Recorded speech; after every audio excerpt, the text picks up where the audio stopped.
Tuhan Yesus sangat baik. Gembala agung, bahkan imam besar agung yang sempurna memberikan contoh keteladanan bagaimana harus melangkah dalam ketaatan, dan ketaatan itu harus disempurnakan. Terima kasih Bapa, terima kasih Tuhan Yesus. Kami ada di tempat yang kudus, yang andai kata kami ada pada waktu kejadian itu, apa yang harus kami lakukan kami juga belum tahu.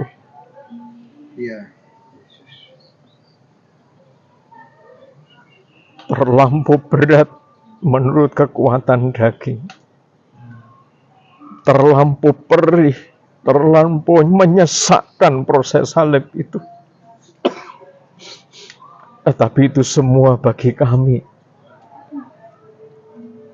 bagi keselamatan hidup kami, bagi pemulihan kami, bahkan bagi kesempurnaan umat-Mu. Amin.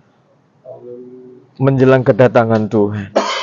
Terima kasih, layakkan kami menerima kebenaran firman-Mu, kiranya menjadi bagian hidup kami. Dalam nama Tuhan Yesus Kristus. Amin.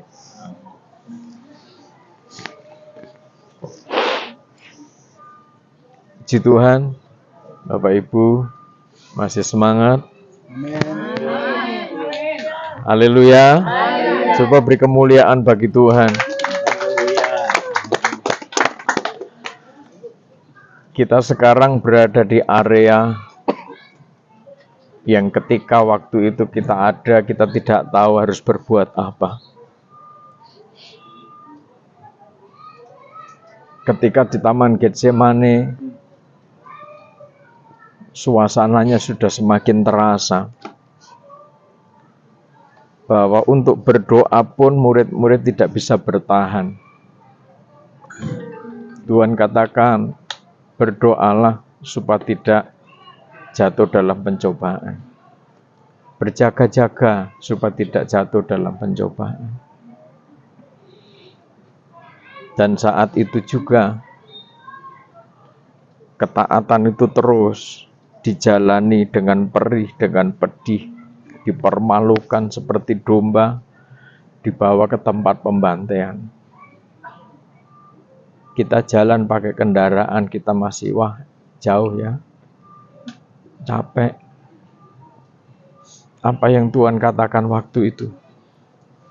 Ini contoh di dalam menjalani sebuah ketaatan yang betul-betul no reputation. Tidak ada kebanggaan diri sekalipun dia punya semuanya. No reputation tidak terbatas pada pengosongan diri, tetapi holos, totalitas karena kasihnya kepada Bapa. Ini yang tidak gampang dilakukan. Tetapi kalau kita mendapat kemurahan dari Tuhan menjalani ini semua, ini satu anugerah, satu kesempatan, satu berkat yang luar biasa. Bapak Ibu, di Taman Getsemane, murid-muridnya Tuhan utuh. Sekalipun pada akhirnya selesai Tuhan berdoa, maka terjadi pengkhianatan. Cukup menyakitkan peristiwa itu. Tetapi di tempat ini, jauhnya berapa kilo dari tempat itu tadi, ketika Tuhan dipermalukan, ditelanjangi di depan umum, diarak di jalan-jalan, itu peristiwa yang betul-betul sulit untuk diterima oleh akal. Kita sedang berada di makamnya Tuhan. Di sini tokoh, titik fokus pelaku sejarah bukan murid-murid. Bapak Ibu sudah membaca Alkitab. Di sini murid-murid tidak ada.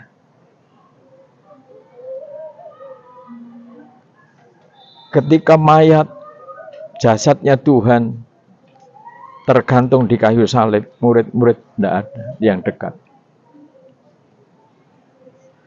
menjelang Sabat, waktu itu karyanya Tuhan nyata. Bahwa ternyata waktu Tuhan Yesus mengajar sedemikian rupa, ada juga orang-orang Yahudi yang sudah dipersiapkan Tuhan untuk menyelesaikan, menyempurnakan prosesnya Tuhan sendiri. Murid-murid ketika Tuhan membuat mujizat, bahkan banyak jemaat di Kapernaum, banyak yang datang di situ, perlipat gandaan roti, banyak yang hadir di saat itu. Tetapi ternyata ketika proses demi proses, jiwa-jiwa itu mulai mundur.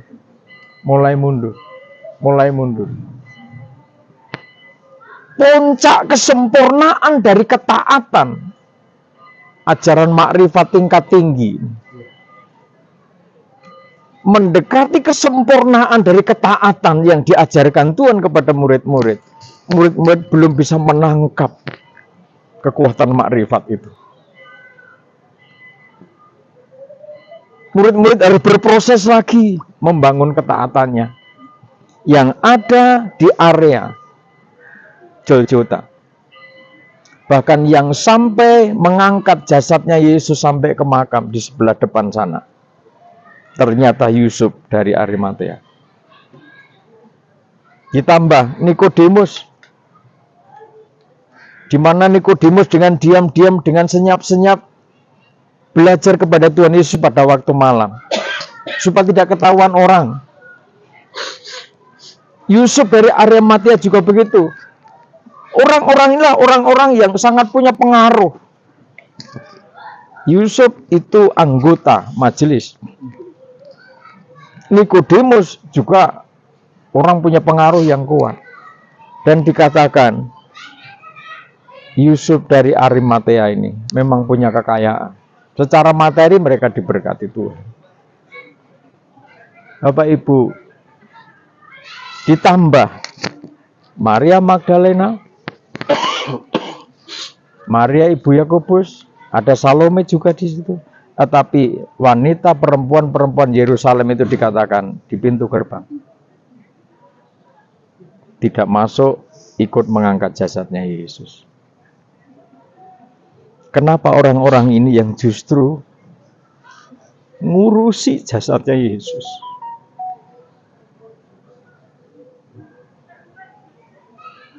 Ketaatan, hikmat, makrifat, kesempurnaan makrifat diuji dalam satu ketaatan yang harus disempurnakan, Bapak Ibu. Sekarang, apa yang kita bisa tangkap dari cerita itu? Dari peristiwa waktu itu, ini nubuat. Kegerakan kitab Wahyu itu mempersiapkan gereja Tuhan supaya layak menyambut kedatangan Tuhan. Sebab dia datang sebagai mempelai pria. Gereja Tuhan dikatakan sebagai tubuhnya Kristus, sebagai mempelai perempuannya.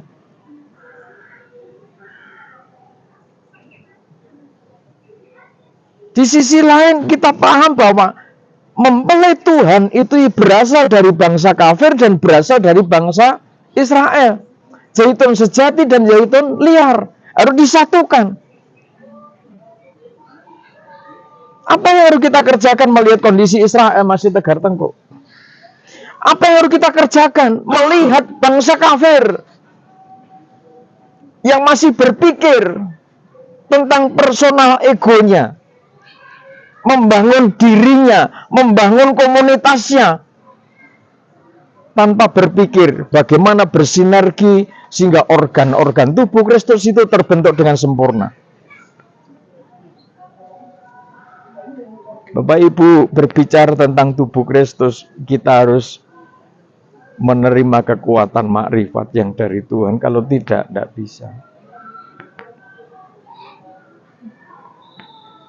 Oleh sebab itu, yang harus kita kerjakan,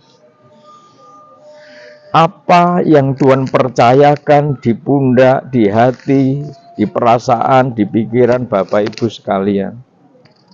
Masing-masing dikasih talenta, dikasih kemampuan dari Tuhan.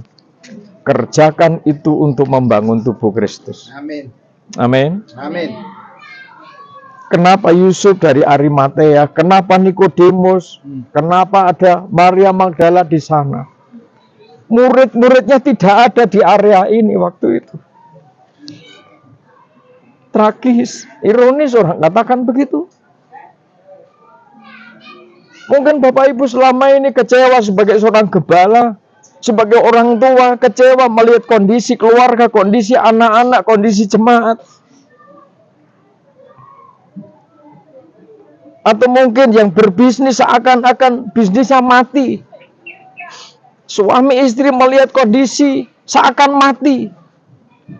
Tidak ada sesuatu yang bisa dibanggakan, yang membuat kemuliaan Tuhan itu hadir di tengah-tengah hidupnya. Seakan-akan fungsi seorang anak, fungsi seorang jemaat, fungsi gembala, seakan-akan mati. Menghadapi situasi yang sulit, menghadapi peristiwa, menghadapi masalah, seakan hidup kita, hidup saudara sedang tidak berfungsi apa-apa. Seakan menjadi jasad yang mati, tidak bisa melakukan apa-apa. Sebagai orang tua mungkin, sebagai anak mungkin, apa yang harus kita kerjakan?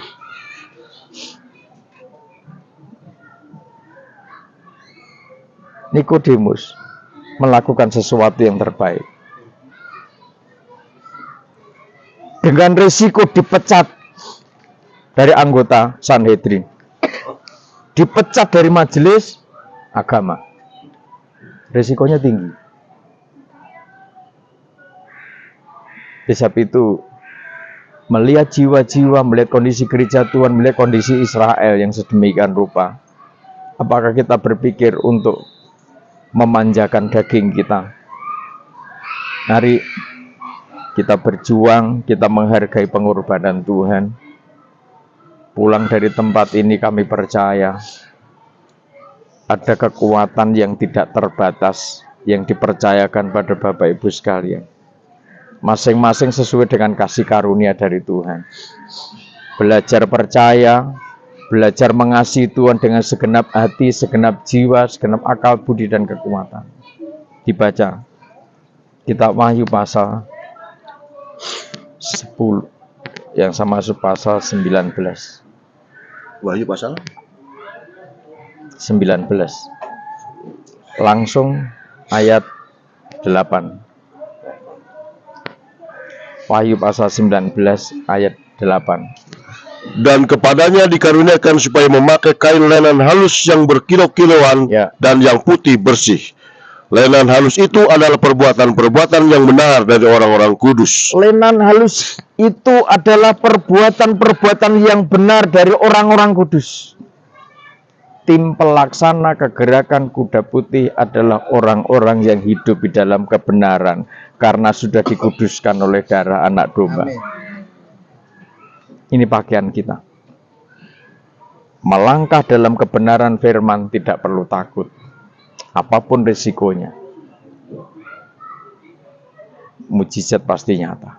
Amin. Yusuf Arimatea, Nikodemus, Maria Magdala beserta timnya. Mereka ngerti bahwa dalam waktu 3 hari Tuhan Yesus bangkit. Jika apa yang dikerjakan tidak sia-sia, berharga dalam kerajaan Allah. Amin. Amin. Saudara mungkin sedang menghadapi situasi yang sulit. Belajar percaya bahwa ada kuasa Tuhan yang tidak pernah berubah untuk menolong kita, untuk membela kita. Pasti ada kebangkitan, pasti ada pemulihan. Tuhan Yesus memberkati. Amin. Haleluya. Haleluya.